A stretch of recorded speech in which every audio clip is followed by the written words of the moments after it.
Olá, está começando mais um Na Torcida e hoje em clima de fim de temporada. Considerado uma das competições mais difíceis do futebol mundial, o Campeonato Brasileiro movimenta milhões de torcedores durante o ano. As angústias dos que são rebaixados, a alegria do campeão, os classificados para a Libertadores e para a Sul-Americana. A gente vai conversar sobre tudo isso a partir de agora. Na Torcida tá no ar.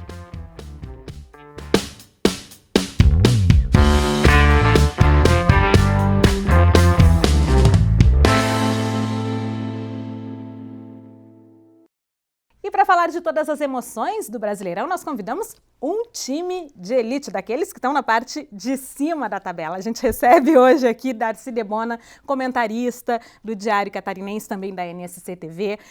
Recebemos também Júnior Espíndola, repórter de esporte do Grupo ND TV Record.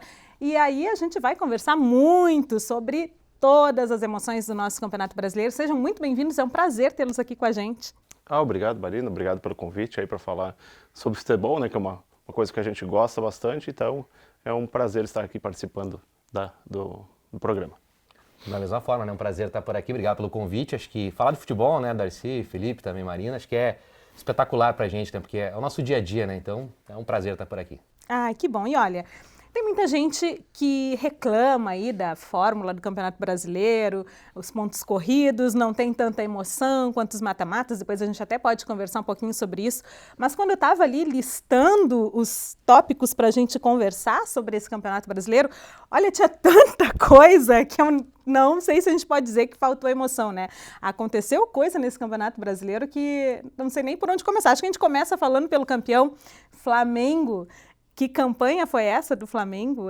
Lá atrás, quando começou o campeonato, vocês esperavam, vocês imaginavam um ano tão brilhante assim do Flamengo, uma distância tão grande para os demais times do campeonato? Assim, não, particularmente eu não esperava um desempenho tão grande, né, tão forte assim do Flamengo.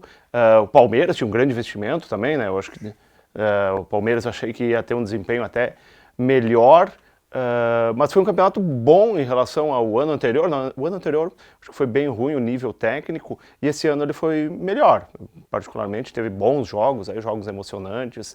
Então acho que o Flamengo teve um poder de investimento muito grande e fez o diferencial aí. Os jogadores que ele trouxe aí no meio de temporada, o Gerson, o Felipe Luiz, também o Rafinha. Então, os dois laterais de seleção, né, praticamente. Ele trouxe aí no meio da temporada e eles se encaixaram muito bem. O próprio Gerson, que não é tão badalado quanto estes, mas ele ajeitou o time do Flamengo.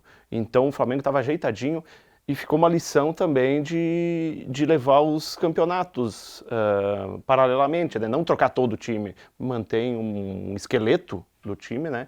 E acabando... De repente alguém que está mais cansado, mexendo uma, duas peças, e ele conseguiu ser campeão dos dois campeonatos, né? Então bem interessante aí, então acho que foi bem positivo o campeonato. Acho que o Flamengo, na base, não se discute o futebol que o Flamengo jogou esse ano, mas no começo do campeonato a gente tinha um pouco de dúvida nisso, né? Será que quem vai ser campeão e tal? Até o próprio Grêmio chegava com essa esperança, talvez, o Santos, né, investido também na sua comissão técnica, mas eu acho que o Flamengo teve diferencial nessa montagem desse elenco, trouxe jogadores bem diferenciados. E o Jorge Jesus, né, na minha opinião, acho que foi o cara que deu o diferencial, porque a partir dali, a partir do técnico novo, com uma outra visão, uma visão de Europa, né, também, que eu discuto muito isso no futebol, acho que a gente precisa mudar um pouco a visão no futebol aqui e veio com uma metodologia diferente. Acho que a forma de jogar do Flamengo mostrou pra gente que é possível fazer um futebol diferente. Aliás, o bem interessante não só o Jesus, também o Sampaoli. Né? Eu acho que os dois técnicos, eles mudaram um pouco a cara, né? Porque a gente estava sempre com os mesmos treinadores. Ou brasileiro ou sul-americano, né? Você tinha um trocava de time, e eles trouxeram coisas... uma dinâmica nova. O Santos com um time bem limitadinho, assim, se tu vai pensar. Tem o Santos que é bom, tem alguns jogadores bons, mas não tem um grupo encorpado, né? E fez uma baita campanha, e o próprio Sacha era um jogador mais ou menos. O Marinho foi liberado do Grêmio. Né? Os dois da dupla Grenal, né? Então, foram jogadores que acabaram eu acho que o Sampaoli também foi muito bem aí, terminou o campeonato de forma brilhante, né? Com essa goleada sobre o Flamengo.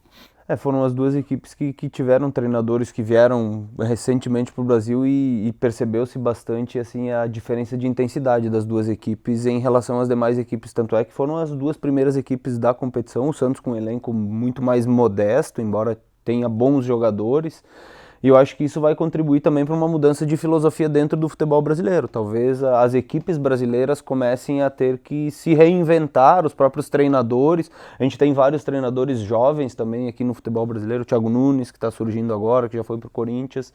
Então eu acredito que também essa chegada desses treinadores com um perfil mais europeu, embora o São Paulo seja sul-americano, fez uma carreira na Europa já, eu acredito que isso vai também ter uma contribuição para que o nosso futebol melhore em qualidade também. É porque a gente tinha uma visão muito de formação de elenco apenas, né? Montar o elenco. E outra na postura, né, dos times, porque a gente tem muitos treinadores retranqueiros, né, que gostavam de jogar primeiro, não tomar, para depois fazer o gol, que às vezes competitivamente dá resultado. O próprio Corinthians teve um ano que foi jogando muito mal, foi campeão, mas esse ano o Flamengo foi campeão jogando bonito, jogando para frente, volume atacando. muito Então isso intenso, foi legal, né? por isso que o campeonato foi bom. Então o próprio Santos teve umas quantas goleadas, 6-1, né, resultados Sim. elásticos que fazia tempo que a gente não via, né? Sim, exatamente. E muito se falou do investimento do Flamengo, né, que foi um investimento muito alto, mas vocês acham que foi só isso? Porque a gente vê o Palmeiras também, que há muito tempo já vem, né, de uns anos para cá, investindo muito,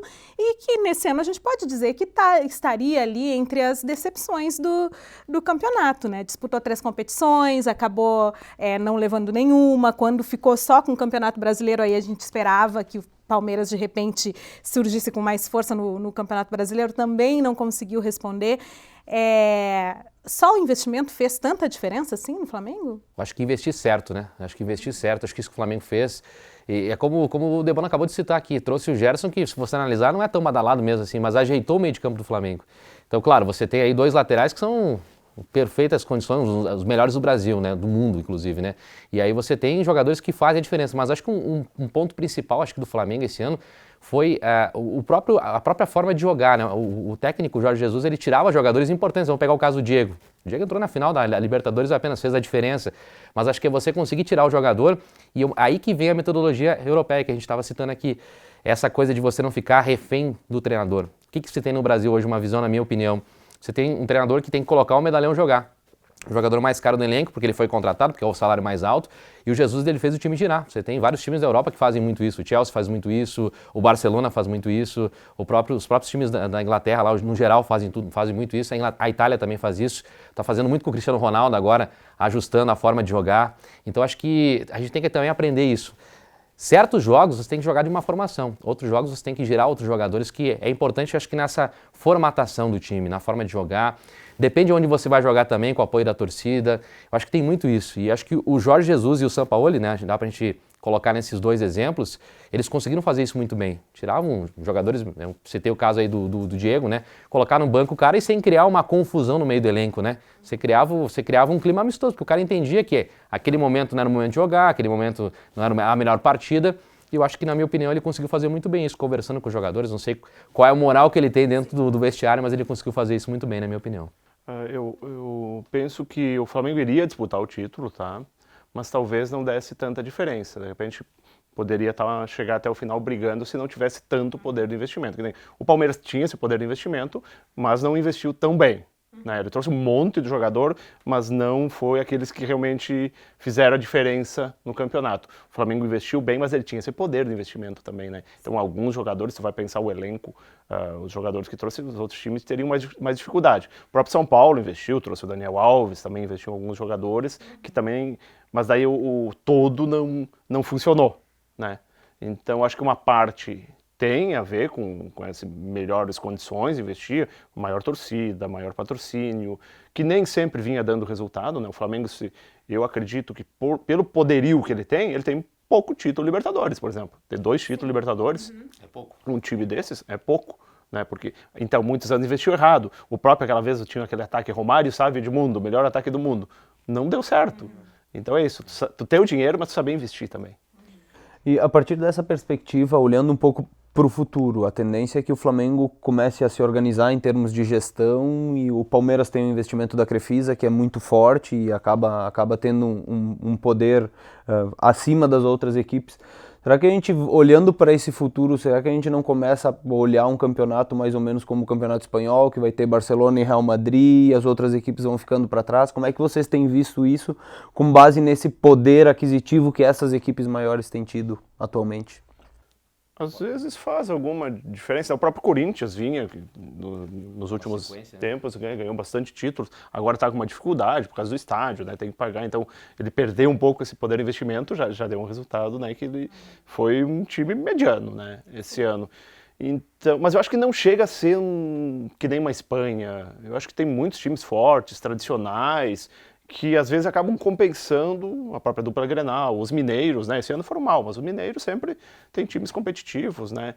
Então, eu acho que o próprio São Paulo, tem o Palmeiras, tem o Corinthians, tem o Santos, então são 4 times ali que não vão deixar de estar brigando por um título. Algum ano, de repente, vai mal, não vai tão bem, mas eles vão estar sempre pleiteando aí uma vaga entre os 4 melhores, né? Então, eu acho que eles podem ter uma diferença, pode ganhar um pouquinho a mais, mas não da forma como acontece na Espanha. Eu acho que a formação é diferente, né? A estrutura, a gestão também é muito diferente, né? Você tem lá empresários que são donos do time de futebol, então assim, você tem uma visão diferente daquele como um negócio, né? Acho que no Brasil é bem diferente, porque assim, você pega 4, 5 anos de uma diretoria que vai muito bem, a gente tem um exemplo da Chapecoense aqui, né? Você pega uma diretoria que vai muito bem, e para frente você pega uma outra diretoria que está menos comprometida ou que tem outras visões de negócio e aí você acaba se perdendo um pouco talvez nessa gestão. Então acho que é bem diferente a visão, acho que não dá, acho que na minha opinião, para você colocar no mesmo nível, porque eu acho que o futebol europeu ainda tem essa visão muito de empresariar, né? Muito de dono, de negócio. E o Brasil tem várias forças também, fora que o nosso futebol é bem mais democrático, né? Você tem aí times que podem chegar, o Debona acabou de citar vários times aí, acho que o Cruzeiro foi muito mal esse ano, foi para a Série B junto com a Chapecoense, mas é um time que ano passado ganhou a Copa do Brasil, então assim você tem, eu acho que uma democracia maior nas forças do futebol aqui no Brasil, acho que é bem democrático. O Juninho até tocou num ponto interessante que é a questão de diretorias. Os clubes do Brasil dependem muito de boas diretorias, Pois né? é. Pega o Flamengo, tinha uma época que não ia muito bem, o desempenho estava mal. O próprio Grêmio, agora está com uma gestão boa nos últimos anos, conseguiu subir. O Inter teve uma diretoria bem ruim, caiu para a Série B, ficou com dívida, agora tentou se reestruturar. Então vai muito o desempenho do time e de como vai a diretoria. Fica o próprio muito a Cruzeiro, mercê, né? o Cruzeiro esse ano estava uma confusão, uma bagunça. Sim. Verdade. Então a própria Chape também sofreu com isso. Acho que vai muito, está muito relacionado o desempenho Uma coisa da gestão com a o resultado outra, em né? campo. É interessante porque a gente aprende muito na dor aqui no Brasil, né? É. Você pega vários times que depois caíram para a Série B, se reestruturaram e vieram muito fortes, né? Então o que está se esperando muito do Cruzeiro e da Chapecoense agora para esse ano, né? Talvez a Chapecoense, obviamente, com poder de dinheiro bem menor, mas o Cruzeiro, o que se espera é que se limpe a parte da diretoria, a gestão que foi muito errada, os escândalos fora de campo que chamaram mais atenção do que o futebol dentro de campo, e acabou que culminou, todo mundo acho que observava o Cruzeiro como um possível time que cairia para a Série B. Não assim, oficializando, né? Porque você olha um Cruzeiro, meu Deus, é uma força que tem de elenco, de estrutura, o timaço que tinha também em termos de investimentos, o pessoal passando informações de 14 milhões, né, cara, por mês de folha de pagamento. Então, salarial. assim, é muito alto investimento que tinha Thiago Neves, Fred, ex-seleção brasileira. Então, assim, o investimento do Cruzeiro é muito alto. Você olha para o começo do campeonato, você não pode dizer que o Cruzeiro ia cair para a Série E era B. uma baita, por exemplo, a linha defensiva deles, o Fábio, um bom goleiro, né? O Edilson, que gastaram um dinheirão para tirar do Grêmio. Sim. Aí tinha o Dedé também, um baita zagueiro. Tinha o Léo, né? E tinha o Orejuela também. Então tinha o Egídio. Egídio no banco, muitas vezes, né? Então, uma baita linha defensiva. Então, no começo a gente pensa, o Cruzeiro vai sair daí. Escapa, né? né? Sim, Escapa. a O Cruzeiro não é expectativa era sempre adversário. essa. Até porque tem aqueles times que tradicionalmente estão sempre ali ao redor, né? Além daqueles que sobem, né, da segunda divisão, que às vezes tem aquela dificuldade de se manter, mas tem aqueles times, principalmente ali do futebol carioca, né? Botafogo, Fluminense, que estão sempre ali rondeando a zona de rebaixamento, né? Então, a expectativa... O próprio Vasco, né? O próprio Vasco, né? O Luxemburgo fez um baita trabalho no Vasco também. Exatamente. Eu estava olhando, o Flamengo teve um desses campeonatos aí recentes, na última década, também que escapou por pouquinho, ele ficou na 16ª posição. Sim. É bem isso mesmo. Aham. Então não faz muito tempo que o Flamengo estava quase sendo rebaixado. Agora, o fenômeno interessante desse campeonato é, por exemplo, você vê algumas forças, tipo Fortaleza, né? O Bahia, Sim. bons Aham. times, o Goiás, bons times chegando na parte de cima da tabela, né? O Bahia perdeu o fôlego, mas ele estava muito bem. O primeiro turno foi excelente, né? Do Bahia fez 3-0 no Flamengo, né? A última derrota do Flamengo, antes de perder Isso. pro Santos agora, tinha sido pro Bahia lá no primeiro turno do Brasileiro, então. Então a gente viu essa questão, às vezes, os times bem ajustadinhos, né? A gente viu até a Chapecoense em alguns momentos, né? Salário bem inferior, mas assim, tudo em dia, você mantém um clima o outro, né? Eu acho que o Fortaleza aprendeu muito a fazer isso, o Goiás fez muito bem esse ano. Nossa Chapecoense, infelizmente, acabou não conseguindo fazer esse papel, né? Pois é. Gente, a gente precisa fazer um intervalo agora. No próximo bloco a gente vai falar mais aí sobre as boas surpresas do campeonato, esses times que chegaram aí com bastante força, e também sobre os rebaixamentos, a galera que está subindo também agora para disputar o ano que vem a primeira divisão. Daqui a pouquinho a gente volta, então, para conversar mais sobre o Campeonato Brasileiro. O intervalo é rapidinho, até já!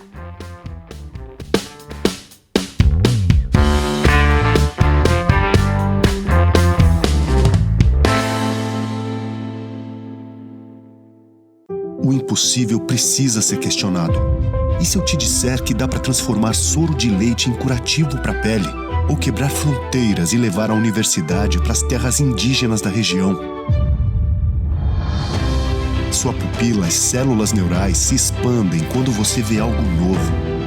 É possível o conhecimento mudar o mundo, o seu e ao seu redor. Acredite. Uno Chapecó.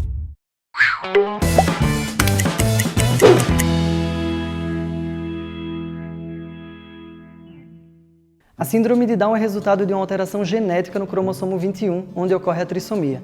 Ao invés de 46 cromossomos, as pessoas com síndrome de Down possuem 47 em suas células. A egressa do curso de Pedagogia, Marisete Lourdes Gavenda, buscou compreender a experiência de mães de crianças com síndrome de Down e suas expectativas em relação a programas de estimulação precoce.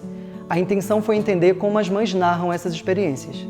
Para o trabalho de conclusão de curso, Marisete entrevistou 7 mães de crianças que frequentam a Associação de Pais e Amigos dos Excepcionais, a APAI de Chapecó. Os programas de estimulação não têm como intuito antecipar o desenvolvimento, mas promovê-lo, ofertando experiências sociais que favoreçam a aprendizagem e previnam os atrasos no desenvolvimento das crianças. As mães apontam que o tempo de 30 minutos por atividade é curto, que gostariam de aprender a efetuá-las para prosseguirem a estimulação como tema de casa. A pesquisadora ainda mostrou que as mulheres e mães vivenciam muitas mudanças, adequando suas rotinas de acordo com as necessidades da criança. Associar trabalho e terapias nem sempre é possível. Assim, a redução de carga horária e salário, a demissão ou a realização de cursos para trabalhos autônomos são realidades enfrentadas pelas mulheres entrevistadas. Em Chapecó, a Associação pelas Pessoas com Trissomia do 21, a Aldeia 21, atende famílias com membros Down. A ideia é trabalhar nesses lares para que as crianças sejam acolhidas, integradas e que possam desenvolver suas potencialidades. Eu sou Ícaro Colela e este é o Ciência. Até a próxima!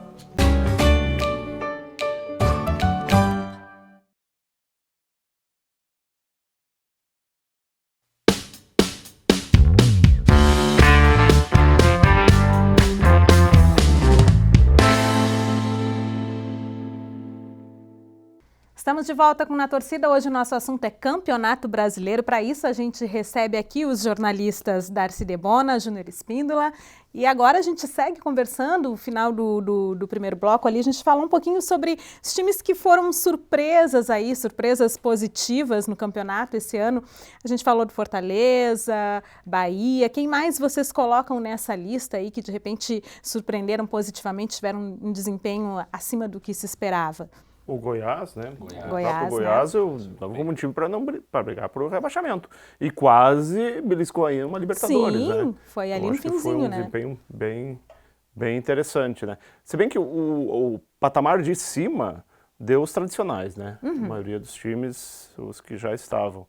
Mas muito bons o desempenho do Fortaleza, do Bahia, do Goiás. Eu acho que o próprio Vasco, acho que teve um desempenho superior ao que eu imaginava, muito pelo trabalho do Luxemburgo, né? Porque o elenco também não era lá grande coisa.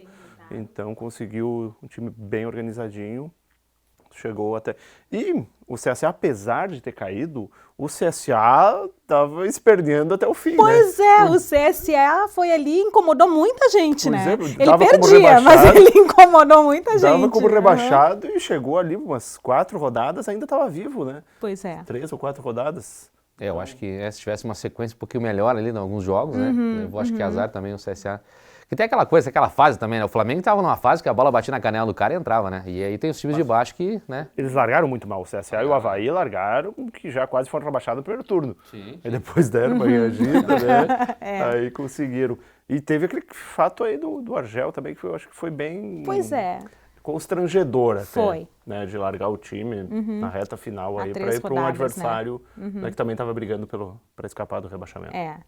Eu acho que às vezes os técnicos também reclamam um pouco dessa questão, né, de ser demitido, mas aí eu acho que uma situação dessa também é bem complicada, né? Você largar o time num processo que estava, o CSA, com chance de se manter, e aí o técnico vai pro time adversário que está brigando junto na vaga, eu acho que é um pouquinho também... Ele ganhou do Cruzeiro pelo CSA, né? Exatamente. E daí foi pro Ceará que também... Anunciou no final do jogo, daí na sua coletiva, a saída do CSA. Então, acho que tudo bem que a oportunidade surgiu, mas espera para o próximo ano, sei lá, né? Espera se confirmar. Mas aí ia cair com o CSA, daí talvez não teria contrato. Aproveitou o momento, né? Mas eu acho que acho que não é bem certo isso, porque a gente tem uma reclamação muito grande dos próprios técnicos, né?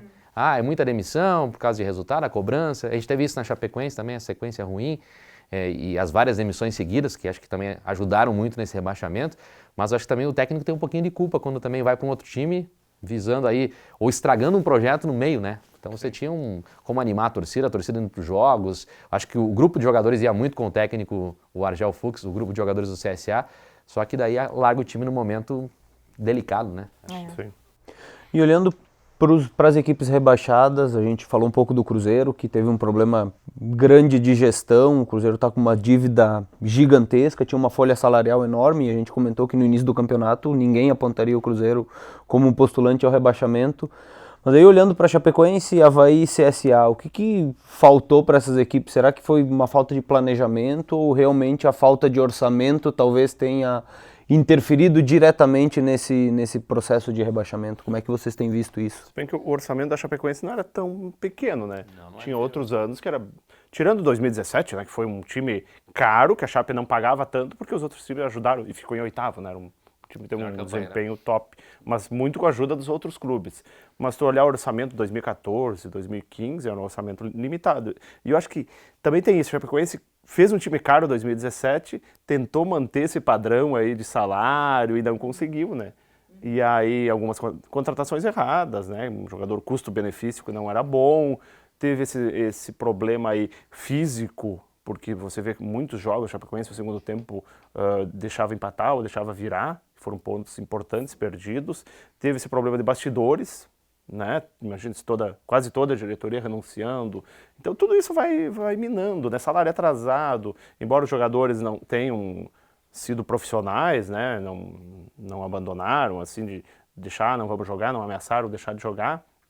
Mas isso vai te desanimando um pouco, né, no teu dia a dia, né? Vai interferindo no desempenho. Então acho que foi muito disso. O Avaí é um time bem limitado também, né? A gente pode ver que o estadual, a Chapecoense e o Avaí, o estadual não é parâmetro, os times precisavam de um investimento maior. A própria Chapecoense tinha alguns jogadores que nem o Rildo. O Rildo acho que era um jogador que seria bem importante se ele não tivesse saído. Ele fez gol contra o Cruzeiro da Vitória, né? Tinha feito, mesmo na derrota contra o Fortaleza, tinha feito um gol. Era um cara agudo e que incomodava o adversário e fazia gol. Então a saída dele, eu acho que também foi pontual. Era um dos jogadores de qualidade que tinha no grupo. Então faltou um pouco disso, jogadores com mais qualidade, problemas extracampo, problemas físicos, acho que isso tudo atrapalhou. Então, Chapecoense teve esse problema, o Cruzeiro teve esse problema.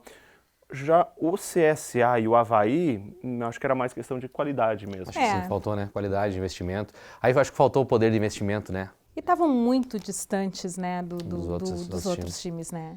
A Chapecoense observa muito que queimou muito dinheiro, assim, e não tinha uma estratégia diferente, né? Porque você pegava o time da Chapecoense, você não tinha jogadores que você mudava a forma de jogar, substituindo uma peça, né? Você tinha jogadores parecidos, né?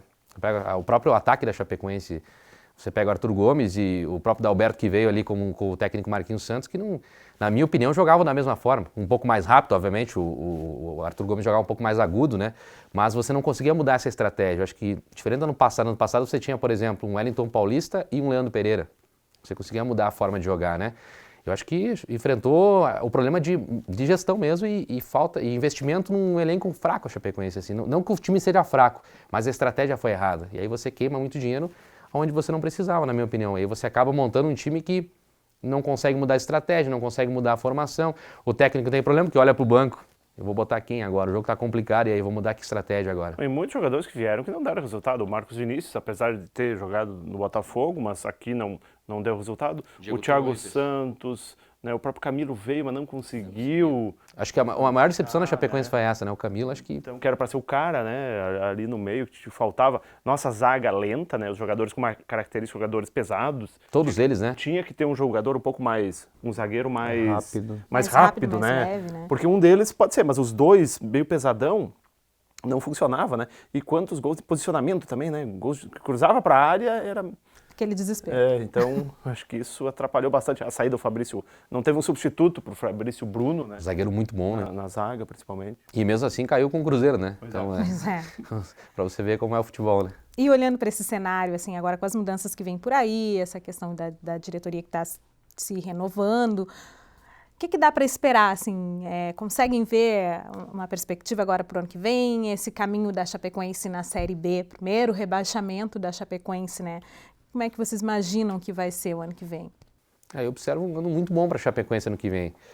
Para tentar se reestruturar, eu acho que a Chapecoense errou muito na gestão e acho que agora é a hora de você montar uma nova forma de uma nova gestão. E uma coisa, na minha opinião, que eu acho que a Chapecoense criou muito foi uma distância muito grande com o torcedor. Né? Na atual gestão, na minha opinião, acho que isso também atrapalhou porque você tinha um time que a comunidade abraçava, né? A comunidade ia junto. E aí esse ano a gente não teve isso, né? A gente teve um pessoal puxando para um lado, outro pessoal puxando para o outro, criou-se uma oposição que não se tinha nessa direção. Eu acho que isso para um time como a Chapecoense, um único time da cidade, da região, que representa uma região toda na Série A, foi bem complicado, bem delicado, porque pega um time de uma grande capital, você pega um time de São Paulo, por exemplo, você tem vários outros times, e aí um puxa para o lado, tu puxa para o outro, tá tudo certo, né? Todo mundo sabe trabalhar com as suas forças. Eu acho que faltou para nós essa união, eu acho que isso errou muito a diretoria. E eu tô vendo nomes muito bons assim na diretoria, que eu acho que pro ano que vem, não digo que vão fazer um trabalho de excelência, que a Chapecoense vai subir para a Série A, mas eu acho que a Chapecoense está pelo menos conseguindo se reorganizar na forma ali de bastidores para voltar forte para o ano que vem, né? Na minha opinião. Eu acho que interessante a contratação, essa volta de alguns diretores nessa reorganização, vou ter que enxugar, tem que voltar ao patamar que era antes, né, de gastos. Então a Chapecoense teve um momento que teve um orçamento maior, cresceu, trouxe gente de forma, mas isso acabou afastando um pouco, né? Perdeu Parece que pouco deu um passo maior que a perna, né? aquele perfil que a Chapecoense tinha. Então agora volta a seu perfil, de repente mais próximo do torcedor e até com a imprensa às vezes, né? Então algumas pessoas a gente deu muito problema de gente saindo, né? Durante essa gestão e que acabou minando, né? O bastidor da Chapecoense. Então acho que voltando a isso, acho que escolheram bem o técnico, o Emerson Maria fez bons trabalhos aí, tanto no Figueirense, no Avaí, no Joinville, né? Foi campeão da Série B em 2014, então foi uma escolha de um nome interessante que conhece o futebol catarinense e que conhece a Série B. Então isso acho que é bem importante para o ano que vem. O que me preocupa um pouco é essa gestão da dívida da Chapecoense, né? Porque vai ficar essa pendência para o próximo ano, isso pode atrapalhar um pouco no resultado também. Eu estou bem curioso para ver como é que vão trabalhar isso, né? Porque a dívida aí realmente é algo bem pesado, a gente sabe que o futebol ele envolve muito isso, recursos, dinheiro, a gente falou antes aqui para você montar um bom time. E eu também estou bem curioso para ver o que vai acontecer no ano que vem nessa questão da dívida, como é que eles vão ajustar esses salários atrasados, esse direito de imagem atrasado aí. É algo bem curioso. Olhando para esse problema, o orçamento da Chapecoense vai diminuir muito na Série B também, e agora tem todo esse problema da dívida. Será que a base vai ser melhor aproveitada? A Chapecoense é um clube que pouco revela jogadores, a gente vê num histórico do Campeonato Brasileiro, a Chapecoense utiliza muito pouco os jogadores da base. A gente viu alguns jogadores, o Vini fez um gol no último jogo agora, o Iago teve algumas participações, mas a gente não vê muitos outros atletas nem compondo o banco de reservas. Será que uma equipe com um orçamento mais restrito agora na Série B, a base talvez tenha uma vez maior nesse novo momento da Chapecoense? Eu acredito que sim, eu acredito que a gente vai ter um ano assim, principalmente no Campeonato Catarinense, para começar a temporada, acho que a gente vai ter a participação de alguns atletas a mais da base. A gente teve até esse ano, né, Debon, não sei se concordas comigo, mas acho que o jogador que mais se destacou da base da Chapecoense foi o Tiepo, né? Acho que foi o cara que ganhou até uma mídia nacional, até internacional aí com bons jogos que fez, pegou pênalti no campeonato, então assim, acho que foi uma surpresa positiva apesar do rebaixamento da Chapecoense. Eu acho que a Chapecoense deve aproveitar um pouco mais a base, até pela volta do César Dalpiva, o Mano Dalpiva, na vice-presidência de futebol, porque ele tem uma visão, ele tem um conhecimento também da base da Chapecoense. Eu acho que se a Chapecoense trabalhar de uma forma e inteligente para o ano que vem começa a trabalhar já essa base, porque concordo contigo, acho que esse ano a gente deixou a desejar e muitos jogadores da base poderiam ter dado conta do recado em alguns jogos. Eu também concordo com o Felipe na questão de revela pouco jogador, né? Pouco jogador, às vezes vão para outros times e acabam... A gente tem o Johan também começou no Corinthians. Estava falando esses dias com rapazes, disse que ele foi jogar um moleque bom de bola, foram campeões estaduais e foram ganhar o Nacional, e um olheiro do Corinthians viu ele e levou para a base do Corinthians, aí depois que ele veio para Chapecoense. Então, o próprio Fabiano, ele começou no São Luís, veio para cá, depois foi revelado. Então, é que muitos anos ficou abandonada a base da Chapecoense, né? Às vezes era terceirizada, até eu acho em Ceará, uma época tinha a base. Então, é um trabalho que às vezes precisa de um longo prazo. Mas agora estão surgindo alguns guris, eu acho que vão ser aproveitados. O próprio Tardes foi bem no Campeonato Catarinense. E eu acho que são jogadores que para a Série B eles vão ser úteis. Mas também tem que saber dosar, né? Não pode jogar toda a responsabilidade em cima dos guris, senão tem que mesclar aí, tem que ter um apoio de alguém mais experiente para também não... Porque às vezes pode desandar o time, né? Se colocar muito guri e jogar junto. Você sabe que eu estava falando com o Santos, ex-jogador do Chapecoense, esses dias a gente acabou se O Diamante Negro. O Diamante Negro era tratado assim porque era o cara que foi jogado a responsabilidade, né? Vai ser o cara da Chapecoense. Eu não lembro nem o ano que o Santos jogou, 2007, eu sei que ele era reserva do Pitinim, ele era o talismã, ele e o Fábio Wesley. Exatamente. Do Pitinim, o Santos e o Fábio Wesley, que fizeram, o Fábio Wesley fez o gol de empate lá no título de 2007. Do Criciúma, né? E exatamente, ele me falava dessa responsabilidade, que às vezes a gente conversava sobre isso, ele falou, às vezes a carga ela é muito imposta aos jogadores da base, e aí você acaba, né, recuando e acaba não tendo aquele desempenho que se espera. Eu acho que isso também não pode acontecer. Essa mescla tem que ser interessante e inteligente, porque tem como você trazer jogadores experientes, né? E esse elenco que a Chapecoense tinha agora, tem vários jogadores, né? O Márcio Araújo, jogador que acho que é um cara para compor elenco muito legal, assim, não deve ficar pelo que ele falou na entrevista, até pela questão financeira. Mas assim, se você mesclar jogadores experientes com jogadores da base, para que os jogadores possam pegar essa experiência, acho que seria interessante para o futuro e pensar de forma estratégica. Tem né? o Moisés que está voltando. Moisés Ribeiro, né? Pois é. Volante. Gente, falando sobre o futebol catarinense, que já teve aí 4 representantes na Série A, esse ano que vem não teremos nenhum. É triste para o estado também, né? Na verdade, quando tinha 4 era um exagero, né? Era algo fora da realidade, mas também a gente sempre, geralmente tinha um representante, pelo menos 2, né? Então, isso revela uma decadência, né? Esse ano foi um ano terrível, imagine, 2 rebaixados da A para B.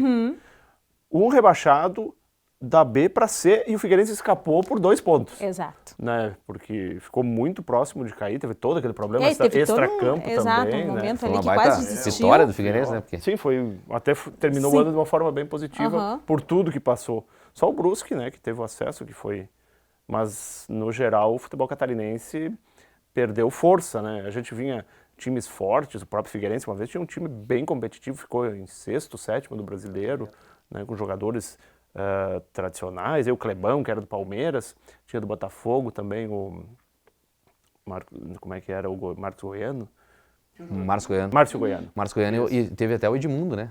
Pois O Gatito teve um tempo o Gatito, o Muricy de técnico. O próprio Thiago Volpe, que está hoje no São Paulo também, era goleiro do Figueirense. O Avaí também, uma vez tinha o Marquinhos, o Kleber Santana e o Eduardo Costa. No volante, jogou no Grêmio. Cara, uma trinca de meio aí muito boa.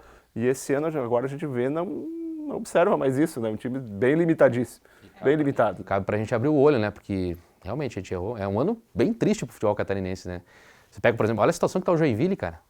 Pois é, a gente nem falou de tão ruim que tá. Eu vi uma foto do ônibus do Joinville sem as rodas, cara, porque o pessoal teve que ir lá.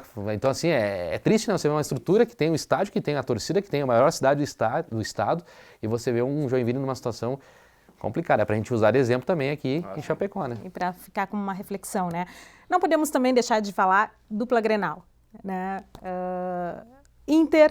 Todo ano, começo de temporada, surge ali como um dos favoritos, né? Comentaristas apontam como uma das equipes que pode brigar pelo título.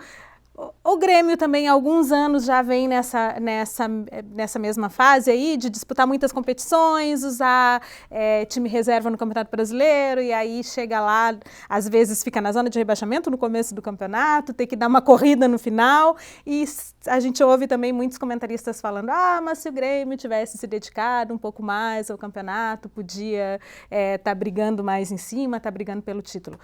Como é que vocês avaliam aí o desempenho de dupla Grenal nesse Campeonato Brasileiro? O Grêmio foi bem, né? Foi bem, chegou tirando o 5-0 do Flamengo, teve um bom desempenho. Manteve terceiro ano seguido, chegando na semifinal da Libertadores, né? Um desempenho fantástico, né? A gente estava falando do Flamengo. O Flamengo ficou mais de 30 anos sem chegar numa semifinal de Campeonato Brasileiro. E o Grêmio, 3 anos seguidos, conseguiu manter uma base. Claro que as saídas de alguns jogadores acabaram prejudicando o ataque, as contratações que não deram certo no ataque, né? A gente pega André, Marinho, Tardelli, não foi aquela coisa que esperava, não encaixou. O goleiro também, eu acho que o Grêmio poderia ter buscado um goleiro. Complicado. Laterais, que foi o que o Flamengo trouxe, o Grêmio também sofreu, então acho que ele poderia ter chegado até segundo. Como o ano foi atípico, o Flamengo disparou, não para ser campeão, mas poderia ter chegado em segundo tranquilamente e poderia ter ido para a final da Libertadores se não pegasse o Flamengo num momento tão bom, que foi o que aconteceu com o Inter também. Se jogasse com o Flamengo em agosto, de repente o Inter teria passado. Tinha né? mais sorte. Tinha mais o melhor sorte, né? E o Inter, o Helmans fez um trabalho muito bom, saiu com 60% de aproveitamento. Ele errou, contra o Flamengo ele errou. Por exemplo, fez algumas substituições, o time tinha feito um gol, poderia fazer o segundo, que levaria para os pênaltis, aí tirou o Cuesta, aí tomou outro gol e acabou desclassificando. Mas o Inter teve uma chance, tanto lá no Rio de Janeiro, que estava um jogo, faltando uns 20 minutos, estava 0-0 e acabou tomando um gol. Mas talvez se tivesse agredido mais, por exemplo, o Nico Lopes entrou, teve chance de fazer um gol e aí poderia mudar a história da classificação. Então ele optou por jogar retrancado e tomou os 2 gols e acabou comprometendo a classificação. Ele errou na final contra o Atlético Paranaense também, o time saiu tomando um gol em casa, empatou, estava indo bem, ele substituiu, fez umas mudanças, o time morreu em campo. Então ele errou, mas não era motivo para demitir, porque depois que demitiram o Helmans, desandou a maionese. Eu acho que estratégias bem diferentes, né? O Grêmio e o Inter, assim, não dá para dizer que fizeram uma boa temporada, eu acho. O Grêmio tem uma estratégia diferente que é investir muito na base que a gente falava antes aqui, né?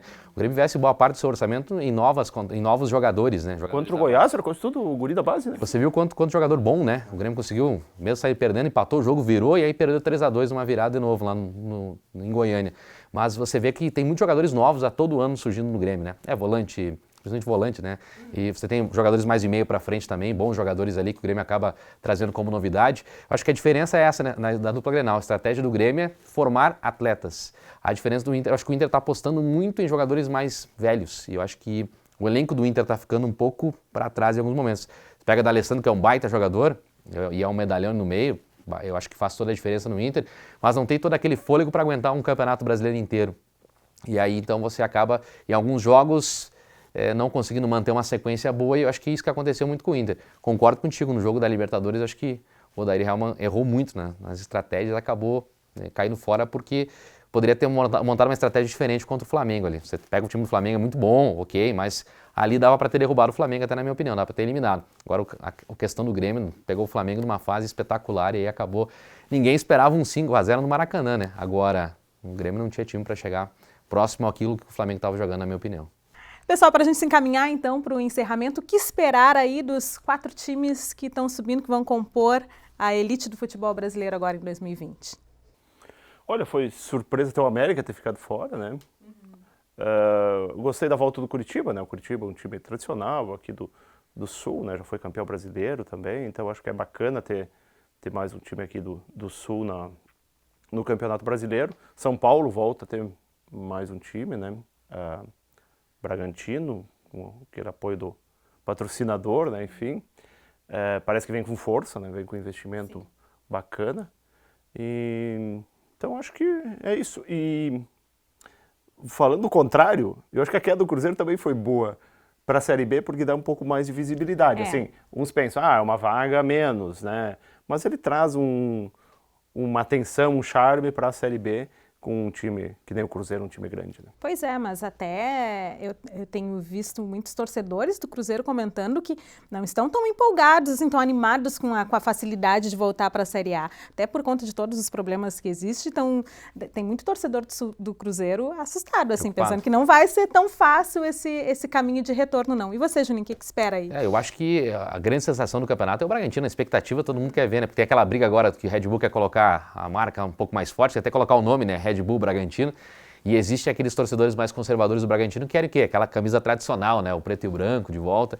Eu tô curioso para ver isso também. Carijó? Exatamente, o Carijó. O pessoal quer ver isso, então vamos ver o que vai dar no ano que vem, porque acho que o Bragantino, eu acho que foi a grande surpresa, assim, apesar de todo o investimento que fez, a gente falou já, o futebol não é só dinheiro, é uma gestão diferente, acho que o Bragantino conseguiu fazer isso. Volta do Curitiba também, cara, tem que se destacar, né? Afinal de contas, um time centenário, né? Que volta aí com uma grande torcida, então acho que vai ser mais um atrativo para a Série A do ano que vem. O Sport, né? O Sport também voltando, né? Com força. Então, assim, com o técnico Guto Ferreira, né? Que passou por aqui pela Chapecoense. Então, bom time também, montou o Sport por lá. Teve dificuldade para subir também, mas o Sport acho que vem forte também para o ano que vem. E acho que dos que desceram para B aí, o Cruzeiro, sem dúvida nenhuma, é o grande ingrediente da competição, né? Mas eu concordo contigo na questão do torcedor aí, porque o Inter teve muito essa dificuldade, né? Achou que ia subir já campeão da Série B e não foi bem assim. Então, assim, eu acho que a Série B ela é dificultosa, né? Ela tem times que querem. Todo jogo o time quer ganhar. Quem não quer ganhar de um Cruzeiro? Não foi campeão por causa do Rafael Lima.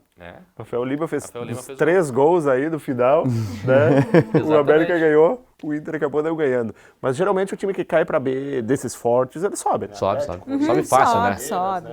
Uhum. O normal é isso. O anormal é se ele não conseguir subir. E falar do esporte também, é outro time tradicional, né? É bacana ver o esporte jogando o Campeonato Brasileiro, né? Já foi. O Nordeste vai estar bem forte no campeonato, né? Vamos ter vários clássicos aí, clássico de Goiás, né? Clássico do Paraná, vamos voltar a ter na Série A do Campeonato Brasileiro. Muito legal, pessoal, muito bacana. Que bom tê-los aqui para a gente ter essa conversa muito gostosa aí sobre futebol, sobre o nosso Campeonato Brasileiro. Foi um prazer recebê-los aqui, foi muito interessante a gente poder bater esse papo. Obrigado. Pena que não vai ter o clássico de Chapecoense com o Ipiranga de Erechim, né? Da Copa Goiôense. Mas enfim, queria agradecer aí a oportunidade de conversar aí sobre o futebol, que é bem gostoso. Eu sabia que ele ia largar uma piadinha. Prazer estar aqui com vocês, quando quiserem me convidar. Fiquei muito à vontade aqui também, acho que falamos demais também, estouramos o tempo aqui, mas abraço tranquilo. A todos aí, sucesso e até a próxima. Imagina, voltem sempre. Na Torcida dessa semana está encerrando e olha, esse é o nosso último programa inédito do ano. Agora a gente faz uma pausa e em fevereiro a gente volta com outros programas inéditos. Então para você, um Feliz Natal, uma ótima virada de ano aí com a sua família e até o ano que vem. Até o ano que vem, pessoal. Bom final de ano.